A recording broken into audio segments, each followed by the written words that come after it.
ትላንትና ዲኤችኤስ አናውንስ ያደረገው ነው። ይሄ በአሳይለም ጉዳይ ላይ የመጣ አናውንስመንት ነው። የአሳይለም አኑዋል ፊ ወይም አመታዊ የአሳይለም ክፍያን አስመልክቶ ነው። ፊዚካላችሁ በ2025 ጁን ላይ ቢግ ቢዩቲፉል ቢል በሚባለው አንድ የተዋወቀ ክፍያ ነበር።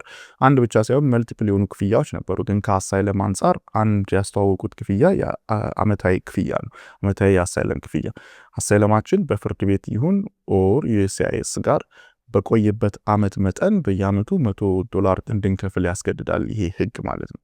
የፍርድ ቤት ያለው ክፍያ ቀጥሏል። ነገር ግን ዩኤስሲአይኤስ ጋር ያለው ክፍያ ለጊዜው በፍርድ ቤት ውሳኔ ታግዶ ወይም ዩኒቨርሳል ኢንጀክሽን ገጥሞት ነበር፣ ሪስትሪክት ተደርጎ ነበር።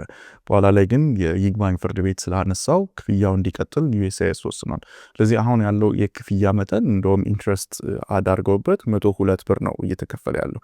ይሄን ክፍያ በ30 ቀን ውስጥ ያልከፈለ ሰው ዩኤስሲአይኤስ አሳይለሙን ሪጀክት የማድረግ መብት ይሰጠዋል። ስለዚህ ክፍያውን ያልከፈላችሁ ሰዎች የአሳይለም ክፍያ አሳይለማችሁ ሪጀክት ሊደረግ ስለሚችል በቶሎ ዩኤስሲአይኤስ አሳይለም ፊ የሚል ዌብሳይት ውስጥ ገብታችሁ ነምበራችሁንና ሬሲት ኖቲሱን በመክተት አሳይለም አኑዋል ፊ መክፈል ትችላላችሁ። ምናልባት ሎየር ያላችሁ ሰዎች እነሱም ሊረዷችሁ ይችላሉ።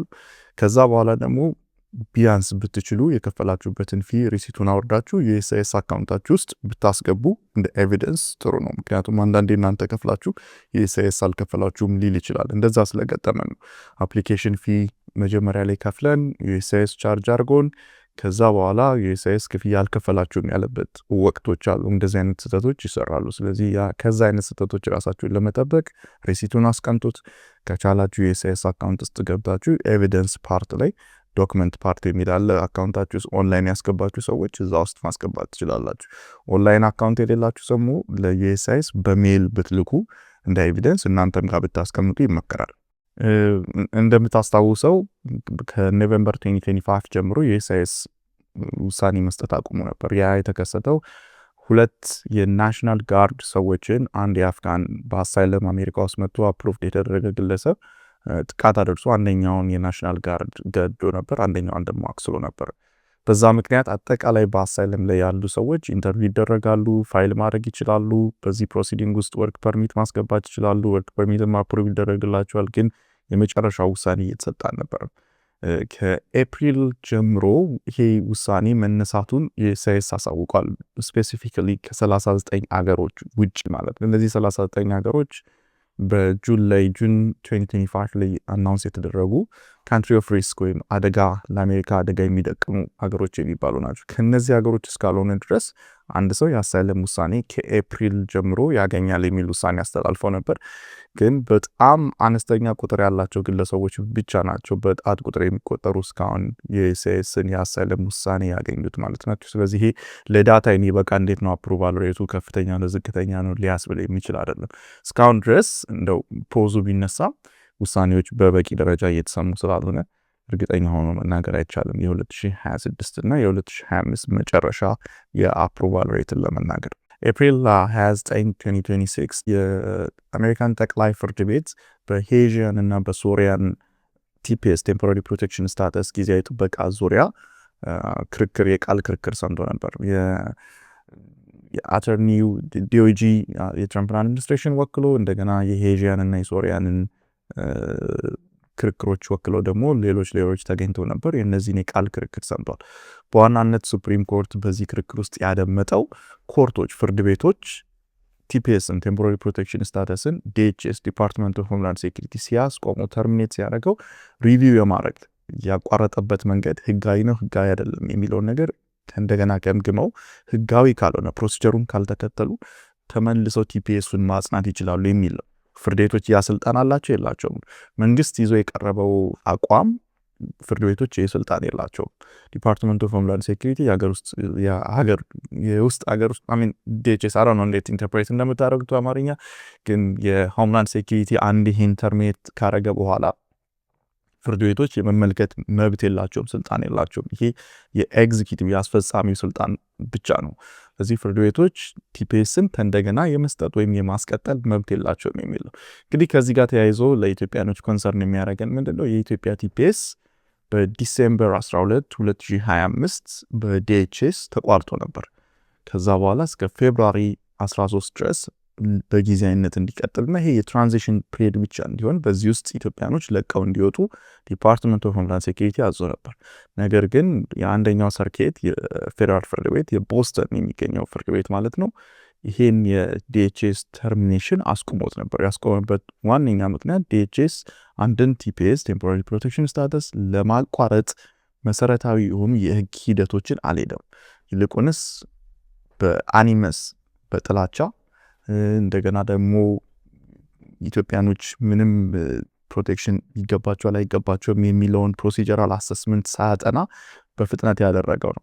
ለምሳሌ አንዱ ህጉ የሚያዘው ከስቴት ዲፓርትመንት ጋር እንዲመካከሩ፣ የካንትሪ ኮንዲሽን እንዲያጠኑ፣ ሌሎች ኤጀንሲዎች በዚህ ላይ ሀሳባቸውን እንዲሰጡ ማድረግ ይኖርበታል። ዲኤችኤስ ቲፒኤስን ከማቋረጡ በፊት ዲኤችኤስ ያን ያደረገበት ሂደት አላሳየንም። አንድ ሁለተኛ ደግሞ የትራምፕ አድሚኒስትሬሽን ሆነ በዛ ውስጥ የሚሰሩ ሰዎች ወጥተው ስለ ቲፒኤስ እና በዚህ ፕሮቴክሽን ውስጥ ያሉ ሰዎች ስለ መልካቸው የአሜሪካን ብለድ ይበርዛሉ፣ ክሪሚናል ናቸው፣ እንደዚህ ናቸው እያሉ አሉታዊ መጥፎ የሆኑ ሬሲዝም የሚመስሉ ቃሎቶችን ስቴትመንቶችን ስለሰጡ በዚህ ምክንያት ፍርድ ቤቱ ይሄ ፕሮሲጀሩን የተከተለ ሳይሆን አኒመስ ጥላቻ የጋበዘውና ጥላቻ የመራው ፕሮሲጀራል ኢረር የተፈጸመበት ነው ብሎ የኢትዮጵያን ቲፒኤስ እስካሁን ድረስ አስቀጥሎታል።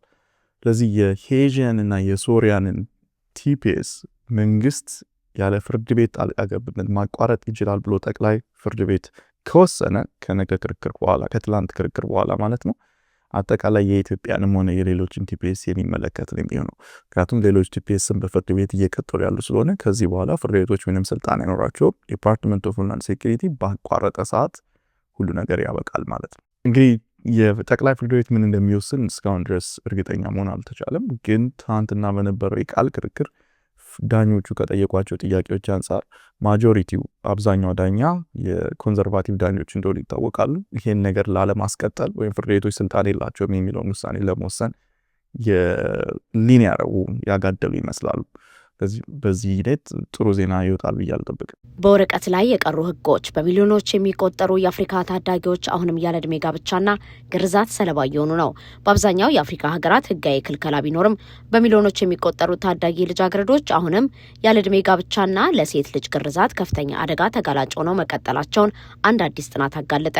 የአፍሪካ የህፃናት መብቶችና ደህንነት ባለሙያዎች ኮሚቴ ከኢኳሊቲ ናው ጋር በመተባበር ይፋ ያደረገው ሪፖርት መንግስታት የሚያወጧቸው ህጎች በአብዛኛው ወረቀት ላይ ብቻ የሚቀሩና አፈጻጸማቸው እጅግ ደካማ መሆኑን አጋልጧል።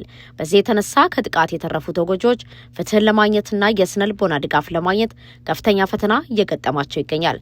መንግስታት በገቡት ህጋዊ ግዴታና መሬት ላይ ባለው የልጃገረዶች አሳዛኝ እውነታ መካከል ያለውን ሰፊ የጥበቃ ክፍተት በአስቸኳይ ሊያዳፍኑ ይገባል ሲል ሪፖርቱ አሳስቧል።